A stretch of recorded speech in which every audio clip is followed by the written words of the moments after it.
guys, Martin here, bringing you another Dragon Ball Z Dokkan battle video. And so, I'm sure you guys will have seen by now the news that, thanks to the V-Jump leaks, STR Cooler is confirmed to be getting an EZA in part 3 of the worldwide download celebration. I think this was probably like the most speculated thing about the worldwide celebration ever since the theme of Cooler was like revealed right before the celebration even started. People immediately started talking about like, oh, you know, is this going to be when we finally get to see the EZA for STR Cooler? Now, some people said that they thought it was too soon, but if you think about it, when you look at the release date here on the wiki, if we're going by JP, we're only like basically like a month away from him being 3 years old. So he is a unit that has aged. I mean, the thing is, I always think it's weird sometimes. I say always and then sometimes, you know. I think it's weird sometimes when people say, like, it's too soon for a unit to EZA. But at the same time, most people generally agree that the STR Cooler is like too outdated to use in the current meta. Like if you take him up against any of the red zone bosses, well, the difficult red zone bosses, not even necessarily the hardest ones, you can include some of the ones closer towards the end as well, but you take him up against some of these harder red zone bosses and dude just gets absolutely folded. So that's why I think it's weird for people to say that it's too soon for him to EZA, because the whole point of an EZA should be, and we can obviously argue that some of them have not succeeded in this goal, but the idea of an EZA is supposed to be taking a unit that is not good in the current meta, and you know, some of them almost nigh on unusable, and then making them good for the current meta. That should be the goal of an EZA. So I think it's pretty hard to argue that Cooler is still perfectly fine for the current meta. I think now that Wicked Bloodline has the 200% lead, I might do a video looking at STR Cooler on that 200% team before his EZA, maybe in the next day or so. Let me know if that's something you guys would be interested in seeing, just to see, obviously, what kind of numbers and stuff that he still puts up nowadays. Obviously, mine is Rainbow full level 10 links already. But, yeah, he is getting his EZA. So, obviously, this is very exciting. Now, I know a lot of people, of course, going to be pessimistic off the bat because some of the recent EZAs have not been to everybody's liking. Whether you agree with that or not, you know, I always say on Twitter, you guys know if you follow me at this point, that I always talk about not judging units until we see them in game, and I feel like a lot of units that people have judged quite harshly recently especially have turned out to be much better than people were making out once we finally got them in game. So regardless of your thoughts on that, there is of course the fact that this guy is a highly desired EZA. In fact, I'm probably going to call the video something along the lines of this guy being potentially the most anticipated EZA in, who knows, the whole of Dokkan history, maybe? I mean, EZAs have been around for a while, and obviously there's always going to be certain units that used to be favourites that have dropped off that people will be anticipating EZAs for, but like, man, this guy is going to be insane. Because, like, if you, first of all, let's look at his leader skill. So, Terrifying Conqueror Transformation Boost, Key 3, HP 130, Attack and Defense 170. So, assumingly, from what we know about the previous EZAs for category leaders, that's just going to go up to full 170 and 3 key for both, which is very good.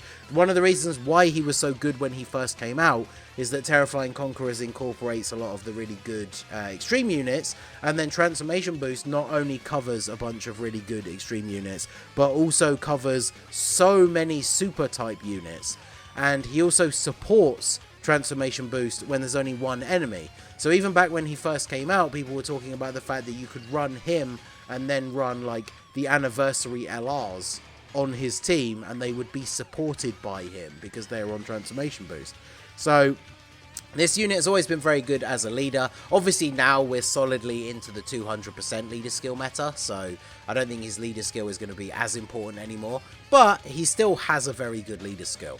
So obviously when it comes to what he does, this is where, you know, opinions will differ. There is, of course, the meme that, like, everybody just wants every EZA now to have, like, stacking defense and guard or damage reduction or something like that. But when we look at this cooler, I mean, realistically, what he needs is better defense. Now, this cooler, you could argue, kind of set a blueprint for category leaders and the way they, I guess, should, I mean, it's kind of my opinion, but should be built, where he starts off as a support unit. I mean, Turles, I guess you could kind of argue, was like the original blueprint, but his transformation wasn't an active skill and wasn't permanent, but where the base form is a support, and then the transformed version becomes like an all-out damage dealer.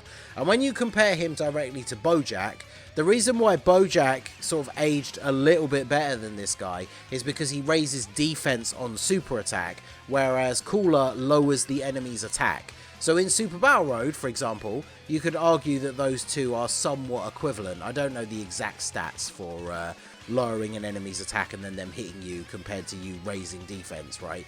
But the key difference is in events where you can't lower the enemy's attack, Bojack is still raising his defense, and then of course if he double supers, he gets that double raise, whereas Cooler at double supering against an enemy who can't be attack lowered doesn't really do anything for him.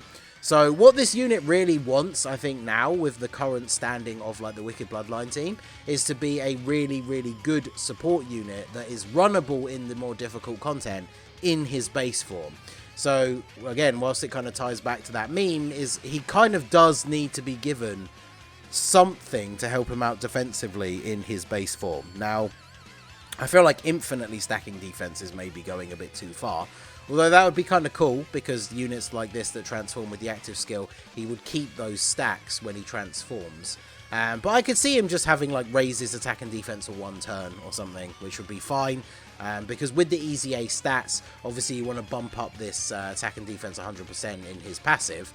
And his support is potentially going to go up as well, because he shouldn't necessarily be like a defensive god, but using him as a support unit, you should be comfortable to run him on the team for that support without, you know, the risk of him just getting instantly annihilated even by normal attacks. And then when he transforms, I feel like this is where you can then go ham, because he can transform early against Pure Saiyans and Hybrid Saiyans, so literally turn 3 you can transform.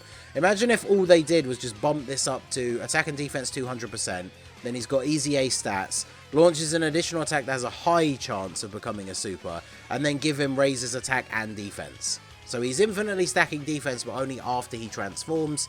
And then, you know, the chances are you're multiple super attacking right from turn 3. So then in some of these harder events, he could build up to having a reasonable amount of defense. To the point where in very long events, which, you know, we don't get as many of them anymore, especially that are actually, you know, even reasonably difficult. Because events like Broly, Red Zone, Omega Metal Cooler, like if you're bringing powerful enough teams, the event is still not lasting, you know, it's not going like 12, 15 turns. But you could eventually build up his defense to be high enough that you could actually even potentially put him in slot 1.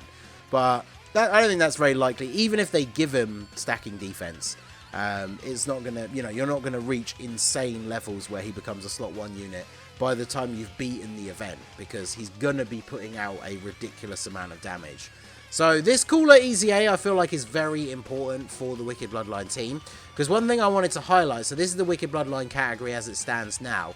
We just got Metal Cooler, who has the 200% lead, but only for Wicked Bloodline. And one of the things that I found over the last day or so of playing with this LR Metal Cooler is I'm having a lot more fun with the team build just using him on the STR Coolers team, because Wicked Bloodline itself feels like it's missing a few key pieces, and one of those things specifically is good support units, because this Frieza can be pretty good, but he only supports when you're fighting a Goku family enemy, and that's how he gets his like damage reduction and guard and everything. So you're probably only really running him in events like that. And then as we scroll down, we have units like the, where's the one I'm looking for? Cool EZA is very, very good. But in the more difficult content, you have to make sure you get stacks in with him. Otherwise, his defense is not going to be high enough by the time you get to the end. Then you've got units like the Metal Cooler, who's EZA. He's so old now, like he's very outdated. He gets crushed. This third form Frieza, he's starting to become outdated, and of course he only supports sworn enemies, which none of the coolers are on.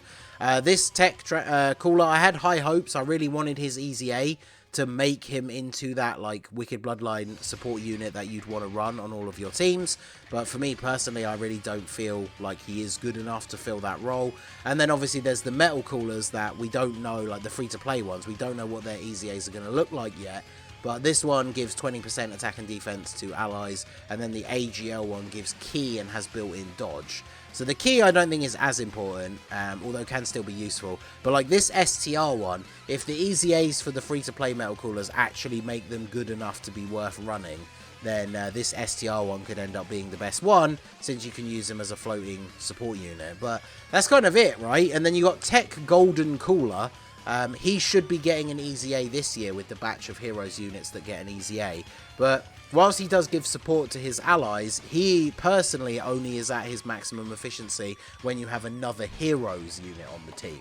So even if he does EZA to become very solid, he'd have to be solid enough without being run with a Heroes ally to then really be worth running on this team as a support unit. And of course, you know, being a Heroes unit, he does have Shattering the Limit when most of the rest of the team is Fierce Battle, aside from, like, you know, the free-to-play units. So it'd be interesting to see what happens with the future with some of these EZAs, but the STR Cooler one, I feel like he could fill a very good role. If he becomes a support unit that is, like, able to actually still hold his own without having to transform, he would be like an auto run on the team, even if you're just using him as a third slot floating unit. And then obviously depending what they actually do. Now Turles, they made a really good decision with his EZA, because one of the most irritating things, and I've said this on videos before multiple times, one of the most irritating things about Turles was you would run him on teams as a support unit, and then he would transform and is no longer giving support. So after they gave him his EZA, they made it so that he still gives ki to all allies. So it would be nice to still get the extra attack and defense. I mean, personally, I only run support units that give attack and defense. I don't really run ones that are only giving ki, because most of the time a lot of these units are either not struggling for ki because they have mechanics that give themselves extra ki per orb, or just extra ki at the start of the turn, all that kind of stuff.